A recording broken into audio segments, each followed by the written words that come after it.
We are here today with Felix Padel, the latest İmralı delegation, member of İmralı delegation.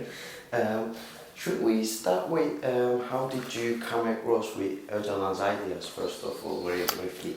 Sure. Very happy to be here. I started reading his books probably about 30 years ago and have read them steadily ever since as they've come out and been published in English. And I find them just a tremendously important body of writing. And I've published 3 reviews of his books that are all available online over the last 10 years. And to me, the reason his ideas are so important, there are several strands. One is, to me, he has actually formulated a new model of democracy that I think is tremendously important for the whole world, not just for how it has been implemented, especially in Rojava and by the HDP and other people in Turkey. I think partly it's the idea of democratic confederalism and the idea of a non-ethnic based, non-nation state based kind of social political organisation. Partly obviously it's genealogy, the idea of women as the primary oppressed class and really ensuring equality now at every level. And I suppose there's many other aspects too, and part of them are cultural. And one of the things that inspires me, like his first book, The Roots of Civilization, where he talks about Kurdi as a Sumerian word meaning people of the mountains, and you realise the Kurds then were refusing to assimilate 5,000 years ago, and they're still refusing to assimilate now to the various nation states. And there is a very strong movement for autonomy and self-governance and actually a democratic tradition that is there.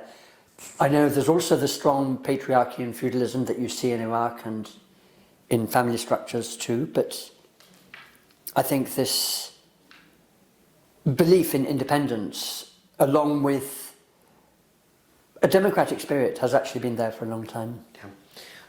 So let's continue with the İmralı delegation. The delegation from Europe has been quite wild, that makes visits to Turkey, the capital city Ankara as well, and also the latest visit has been in 2020, the last month.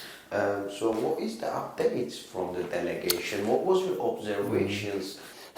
We were 5 people, and several of those had been on delegations before, which involved more people from more countries. So this time we were just 4 from the UK and 1 from Iceland.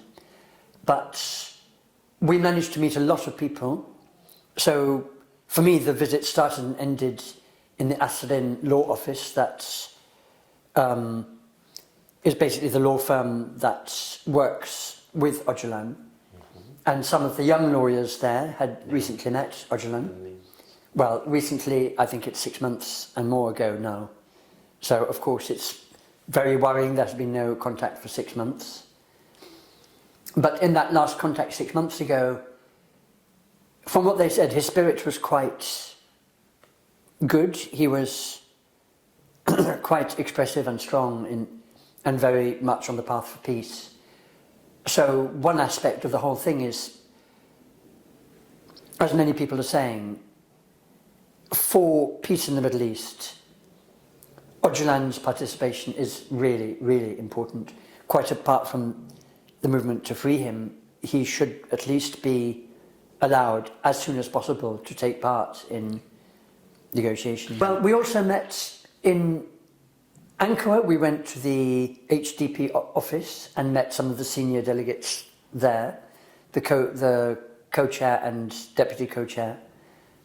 And many people filled us in on the situation, and as probably most people know, like several thousand active HDP members are in jail, over 100 elected mayors and MPs are in jail. So we heard a lot about that, and every HDP member feels that threat.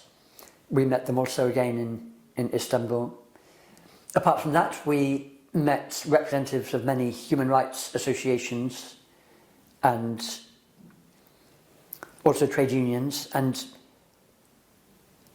including, say, the Saturday mothers in Istanbul, and understanding how many people had been forcibly disappeared, many of them killed, apparently in detention centres, even in Istanbul, which was certainly operating in the 1990s, when we met several people whose relatives had been killed in the 90s, taken away at night, and then apparently tortured to death and their bodies found.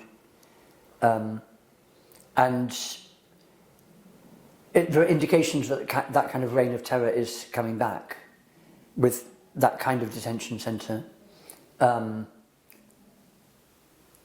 So, you know, the amount of torture, the amount of atrocities of many kinds, I'm sure you're too well aware of, but for us it was very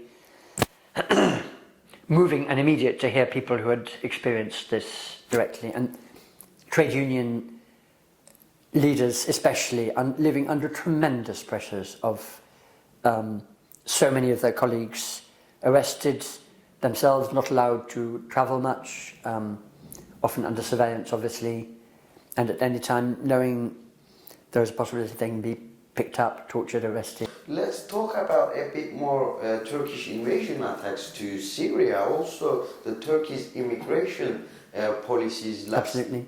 As you say, the two are very much linked. The attack on North Syria, the attacks on North Syria, and the use of refugees actually as a kind of pawn or way to pressurize the rest of the world, like especially its neighbour Greece and Europe. And as if the lives and experience of those refugees matter nothing. When Turkey has, as you say, attacked Rojava, and apart from whatever is happening in Idlib, what happened in Afrin has been so scandalously neglected by the world media, like the invasion and occupation of Afrin and the destruction of democratic structures that had been really put in place by the Rojava administration there, is an outrage that the world media has just been appallingly silent on. And then you hear the news on Idlib just put in a way to slant against the Syrian government, when actually there is a lot of propaganda against the Syrian government. And however the Syrian government is, what the Kurds have done in Rojava is an incredible achievement. And I mean, again, for me as a student of ancient history, Athenian democracy, which is what we base our idea of a democracy on, was forged in a context of civil war, actually, between Athens and Sparta and Persia. And that's the model of democracy we got. And actually in Rojava, in a terrible situation of attacks from all sides, to me, Rojava offers a new model of democracy that has just got to survive. And of course, tens of thousands of refugees have been driven out of many parts of Syria, just now Idlib, and Turkey is playing with them when it says, okay, we allow them to go to Europe, we are not going to look after them anymore. It's always been saving them up to do this at a... Can we call this a dirty game? It's very dirty, of course. Because they have, literally you can see they have been enclosing them, and then at a certain point, maybe to distract from what's happening in Syria, they allow them to go in this horrible gesture of supposed generosity. But okay. Coming back to with the delegation, also there is a campaign called Freedom for Ocalan campaign. Yes. Let's combine these two topics together. What needs to be get done for Freedom for Ocalan? Well, the Asrin Law Office is doing amazing work, campaigning and doing the legal work, the legal groundwork.